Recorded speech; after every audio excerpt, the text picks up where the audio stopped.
저희 아버지께서 귀촌을 하시다 보니까 농지연금에 대해서 관심을 갖게 됐는데요. 그럼 어떤 농지를 골라야 되냐 책을 봤더니 한 3가지로 요약이 되더라고요. 개별 공시지가보다 싼 농지를 찾아라.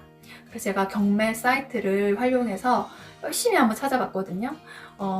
근데 제가 농사를 짓는 게 아니라 아버지가 농사를 지으시잖아요.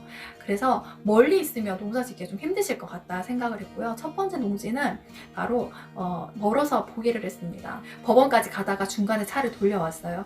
두 번째는 최근에 임장을 갔었는데 중간에 낙찰 받으신 분이 배급 납부를 안 하셨더라고요. 잔금 납부를 안 하신 이유가 분명 있을 거다.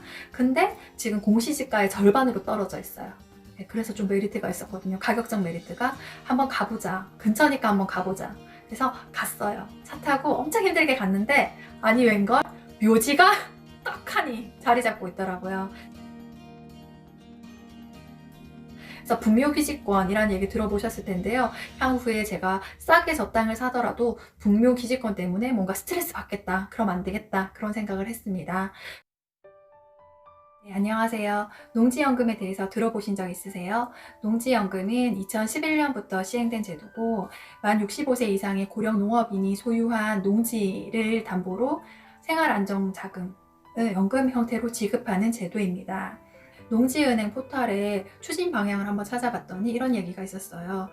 농지 자산의 어떤 유동화. 농지가 참 팔기 힘든 자산이다. 땅은 있대 현금은 부족한 농민들이 많다. 그래서 농지 자산을 나라가 대신 팔아줄게. 그리고 농업인들에게 노후 생활의 안정자금을 지원을 하고 그로 인해서 농촌 사회가 붕괴되지 않도록 안전망을 확충하는 그런 제도라고 보시면 될 것 같습니다. 가입 조건은 블로그나 유튜브에 다양하게 나와 있더라고요. 빨리 정리만 해드릴게요.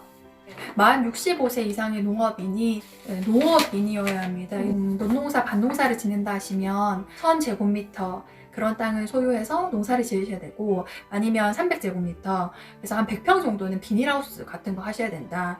그리고 나머지 이런 축산업 이런 것도 있고요. 발생한 작물의 이런 소득 이런 것도 기준이 있는데 위에 2가지 중에 하나 정도 만족하시면 농업인이 신청일 기준으로 5년간의 영농 경력이 필요하고요. 이게 연속적일 필요는 없고요.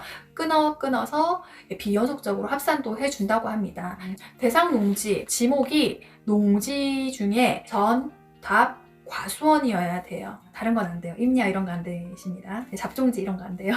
사업 대상자가 2년 이상 보유해서 농사를 짓고 있는 농지. 주소지와 담보 농지 간의 30km 이내일 것, 해당 시군 구에 거주한다, 연접해야 된다 여러 가지가 있지만 직선 거리로 주소지와 농지와의 거리가 30km 이내일 것, 이 조건만 만족하면 이제 거의 되는 것 같아요.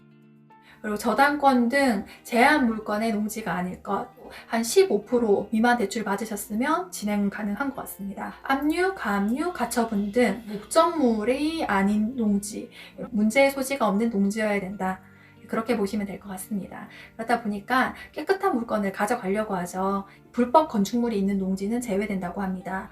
본인 배우자 외에 다른 소유자가 있는 경우도 농지에서 제외된다고 합니다. 2020년 1월 1일부터 조건이 좀 까다로워졌어요. 보유기간 2년, 그리고 직선거리 30km. 정리하면 여기 조건에 모두 적합하셔야 농지연금을 가입하실 수 있습니다. 네, 가입 연령이 만 65세라고 했는데요. 2021년 기준으로 신청 연도의 말일 기준으로 1956년 12월 31일생 이전생이다 이렇게 되시면 신청이 가능한 것 같습니다. 그리고 승계형으로 어떤 배우자에게도 또 일부 연금을 받게 해주는 형태가 있다 하시면 배우자는 만 60세 이상이어야 된다고 합니다.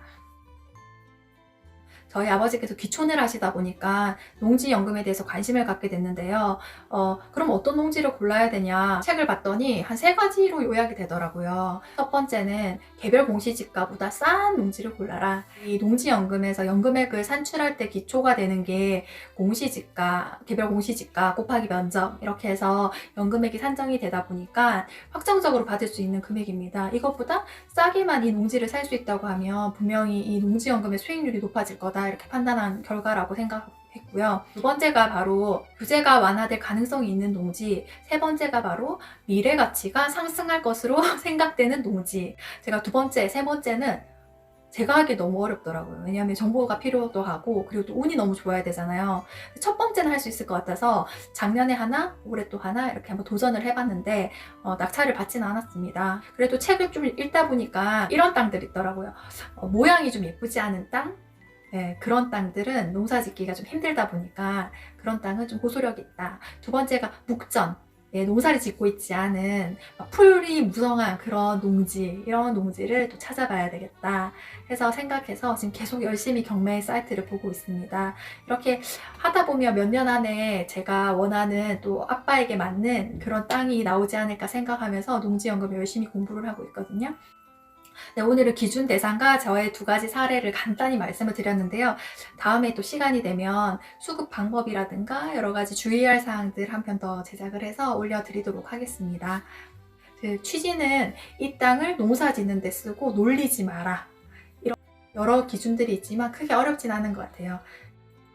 부모님이 귀촌을 하시려고 하신다 하신 분들 농지연금 꼭 관심 가지셔야 되고요.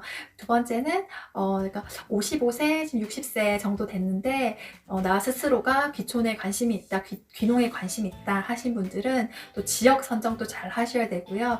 농지도 잘 고르셔야 되잖아요. 그때 이 농지연금도 고려해서 한번 골라보시면 좋을 것 같다 말씀드립니다. 다음에 또 좋은 내용으로 뵐게요. 감사합니다.